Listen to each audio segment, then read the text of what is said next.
Hi everyone, today we're looking at Chapter 4, the reasons for the outbreak of World War II in Europe.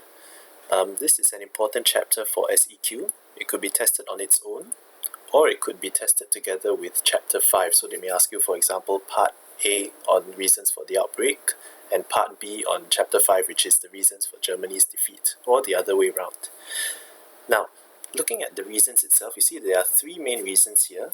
The reasons on the left-hand side, weaknesses of the League of Nations and the policy of appeasement, these have to do with reasons for the outbreak of World War II that were basically due to favorable circumstances. In other words, not under the control of Hitler on this side, Hitler's expansionist policy. This shows these are the list of things which Hitler did, which led to the outbreak of World War II. So his own actions on the left-hand side were outside of his control. On the right-hand side were within his control. Okay, now let's start by looking at the weaknesses of the League of Nations. Now I don't think you need me to elaborate on what's the League of Nations. It's something which you should know very clearly by now. You have learned it in Chapter 1. Basically what we learn about here is how the League of Nations failed to do its job properly. What's its job? Its job of ensuring that there was peace, right? To ensure that there was no attempts at being aggressive, and if there were, that they would be dealt with swiftly and without any consequences. Okay, but we learned that there are weaknesses to this, such that the League of Nations failed to do its job of achieving disarmament and collective security. What were these weaknesses? You can see we basically can divide them into two. The first one over here is a failure to achieve disarmament, and the second one is the Abyssinian Crisis. Let's look at the failure to achieve disarmament first. As you can see here, alright, firstly, we look at the reasons, and we talk about the reasons. It's all about how some major world powers refused to cooperate with it.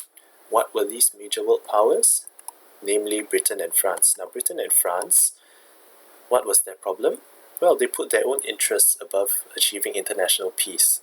So when they saw that, what if they were to do actions which would help international peace but would hurt themselves, then they wouldn't do it because their own interests were first. Okay? Now, why did they do this? As you can see, they already had been weakened by World War I and the Great Depression. So these were events which we learned about in Chapter 1. And since they already had been weakened, they were not in a strong enough state. They felt that if they were to disarm, this would make them vulnerable to foreign attacks. In other words, it would make them even weaker, more likely to be defeated in any potential battle, any war. So this is not something they wanted to do, okay? It's not necessarily something bad, right? I'm sure if you imagine for yourself, you would want to ensure that your own interests are looked after first, right? Most of us would feel that way. Now, the problem with this is that because Britain and France were two major countries, the other countries, other LON members, would have followed their example. Okay, so Britain and France led the way, the rest followed the leader, so all the countries were not really keen on disarmament. Alright, so these were the reasons. Let's look at some examples of this. When we talk about the examples, okay, there are three main examples here. Firstly, let's look at the League Commission very quickly. This was set up to prepare for the World Disarmament Conference, which we'll talk about shortly. Unfortunately, BNF, Britain and France, they refused to cooperate. And since they refused to cooperate, this League Commission didn't really get much done to prepare for disarmament. Alright, moving on to the World Disarmament Conference itself. What's the issue here? Okay, Germany was allowed to attend this conference. They insisted on matching other countries' disarmament levels. Armament levels. If you recall, during the Treaty of Versailles, they were forced to disarm to quite a bit, right? And they were not very happy about it. Now, the country which was mainly responsible for that was France. And France, of course, being France, they refused to limit their own armaments as they felt threatened by Germany. So they definitely would not be willing to disarm or cut down their weapons to the same level that Germany would. Okay, linked to that, similar to France, Britain and USA rather, they refused to commit to an armament level proposed by Germany. Okay, so basically Germany wanted this. Germany wanted to match other countries' armament levels. Britain, France, USA all said no, or in the French case, no. As a result, Hitler, okay, threw a tantrum. Hitler threw a tantrum. He withdrew Germany from the conference as well as from the League of Nations in general. So you can see here the arrow, like the one there, it means that the result of this cross means it's something bad. Okay, so there we go. League Commission, World Disarmament Conference, the League of Nations, not really being very helpful.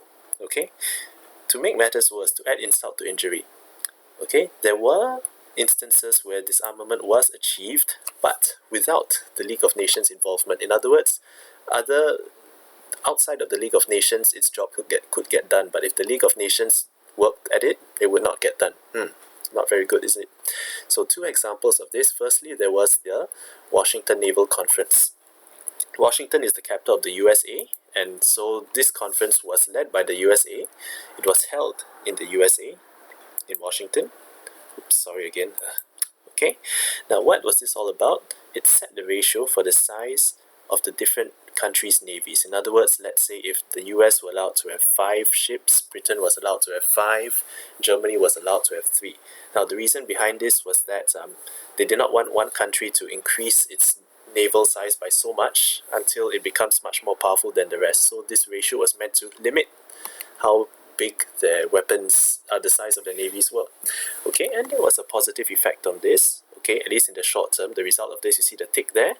It did help curb the arms race between major naval powers. In other words, it helped to prevent the major naval powers, the navies of these countries like Britain, France, USA, okay, from building up their navy size by so much until it becomes even more likely for them to fight, right? It managed to cut down the arms race. It means they weren't competing to increase the size of their navies by so much. Okay, so this was considered a success. The second success was the Locarno Treaties. Now what's the Locarno Treaties? You can see there, okay, this was because, well, after the Treaty of Versailles, we learned that Germany wasn't very happy and other countries were still not very happy with Germany. And Germany, well, at this time, 1925, so this is a good 6 years after the Treaty of Versailles, they officially accepted certain terms of the TOV, which is the Treaty of Versailles, that it had been unhappy over. Now, if you recall, they had been unhappy over certain terms, such as their borders, how their borders were cut down, and they had a smaller size. So they, in the end, as a result of these Locarno Treaties, they did accept the new borders with France and Belgium. In other words, they were okay that they had lost land to France and Belgium. Alright? And they also stated they were okay with the demilitarization of the Rhineland, which you learned was something which they were not happy about at first, because if you recall, the Rhineland is the part of Germany which borders France, and it was demilitarized. France was happy that this was done because this would make it harder for Germany to attack France. But on the other hand, Germany was really unhappy, really appalled by this, because the militarization of the Rhineland made it easier for France ever to, if they wanted to attack Germany, it was easier for them to do so. So Germany was not happy with that, but together with the new borders with France and Belgium, they did accept this. Okay, so well, so because of this, countries like Britain and France did feel better about Germany. The relationship with Germany got better. As a result, you can see there, the result, the arrow there, positive, the tick, improved relationship between Germany and its former World War I enemies, such as Britain, France, USA. Okay, so both of these events, Washington Naval Conference and the Locarno Treaties, these were examples of disarmament being achieved, importantly, without the League of Nations involvement. So imagine, League of Nations was set up partly to ensure that there's disarmament, but their own efforts, the League Commission, and later on the World Disarmament Conference were not successful, but outside of the League of Nations, there was some disarmament achieved. So this really showed that the League of Nations was quite incompetent. Okay, so since we learned about these examples, what was the outcome of this? Basically, you can expect the League of Nations lost credibility, or in other words, lost face, right? And it's very embarrassing for them, because they themselves were not able to achieve their goal of getting countries to disarm. Alright? Powerful nations working on their own, such as like what we saw here through the Washington Naval Conference, they were more effective than the League of Nations at achieving disarmament, right? And so here, the result is disarmament was not adequately achieved. Now, why is there that bomb there, that time bomb? It's meant to show that it was just a matter of time before things would get worse. Get worse in what way? okay, it became more likely for war to break out. So that is a negative across there. Not very good, because of the League of Nations not being able to do its job. This meant that disarmament could not be achieved. It led to war being more likely to break out. Alright, so you have to understand this. This is the first part, the failure to achieve disarmament. Now, moving on to the second part very quickly, the Abyssinian Crisis. Okay, this basically shows how when Italy invaded Abyssinia, Italy and Abyssinia were both League of Nations members. Italy was not punished by the League of Nations by very much. Okay, let's look at it now. So again, let's look at the reasons first. Basically, why was Italy not punished? Britain and France, these were the main LON members, League of Nations members. They were allies with Italy, so they were friends. And since they were friends, alright, you know how it is with friends, you don't want to hurt your relationship anyhow, right? You want to make sure that you can remain friends. Now, Britain and France, they themselves, they felt they could gain from this. They felt they could benefit because they felt that they would need Italian support against Hitler. Now, at this time, this is 1935, if you can see there. Oops, oh yes, it is 1935, alright, so Hitler had just started to rearm Germany. Britain and France, at that time, they felt that Italy could be their friend to deal with Hitler. Alright, so if, of course, they were to punish Italy badly, when Italy had invaded Abyssinia, they were afraid that Italy would be very angry with them and then would not help them against Hitler. Okay, so these were the reasons. What actions then did they take? They didn't do nothing. Alright, they did do things like banning the sale of weapons to Italy. That means they won't sell weapons. Well, yeah, of course, it means they wouldn't sell weapons to Italy. They also would not import anything from Italy. In other words, they would not buy things from Italy and therefore they would not contribute to Italy's economy. These two things are what were done, the things that were done. However, that was it basically. No further punishments were carried out. Such punishments could have hurt Italy further. Now, what were examples of such possible punishments? If you could see here, firstly, they did not ban the sale of important resources to Italy. So things like oil, coal and steel were very important for Italy if they wanted to continue fighting. And Italy, they themselves did not have a lot of these, so they relied on buying these from a lot of their friends, the League of Nations, fellow League of Nations members such as Britain and France, okay, or other League of Nations members. These League of Nations could have ordered their members not to sell these things to Italy, but they did not. There was no ban at all on the sale of important resources to Italy.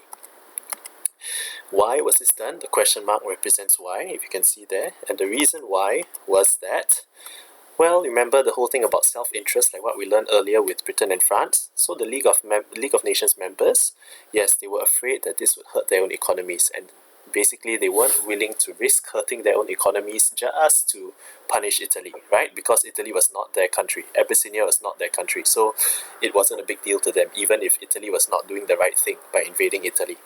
Okay, so since there was no ban on the sale of important resources, what else was not done? The Suez Canal was not closed to Italian ships. Now, what is the Suez Canal all about? To cut a long story short, using the Suez Canal would have made it easier for Italy to ship military supplies to Abyssinia, because basically Italy and Abyssinia were separated by quite a distance, and the easiest way for Italy to move their stuff to Abyssinia was through this body of water called the Suez Canal. Alright, otherwise it would take a much longer time and would make Italy's fight in Abyssinia much harder. Okay, so this Suez Canal, which was controlled by the British basically, alright, was not closed to Italian ships. Why is this significant? If it was closed, like I said, it would make Italy's job in Abyssinia harder, possibly have forced Italy to stop fighting. But this canal was not closed. What's the reason?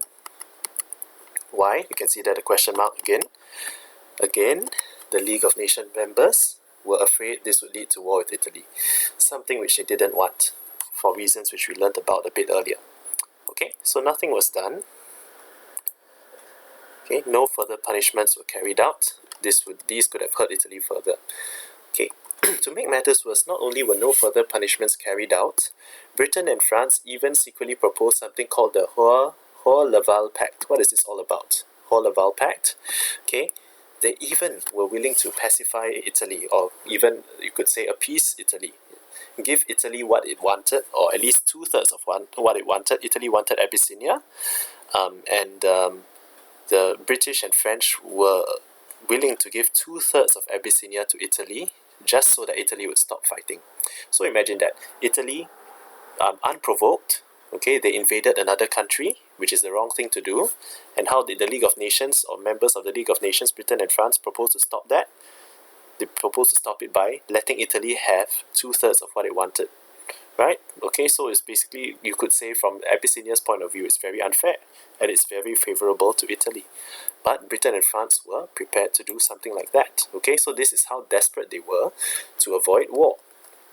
Okay, so really not very good sign for the League of Nations. They really weren't doing their job of trying to ensure that countries would not invade others. In fact, you could say they're even encouraging it, right, by allowing or trying to offer 2/3 of it. Okay, even though this was a secret, okay, but still, when it's still a big deal. How could the League of Nations members propose using such a means of stopping fighting by basically giving aggressive countries what they wanted? Okay, that was in that sense ridiculous.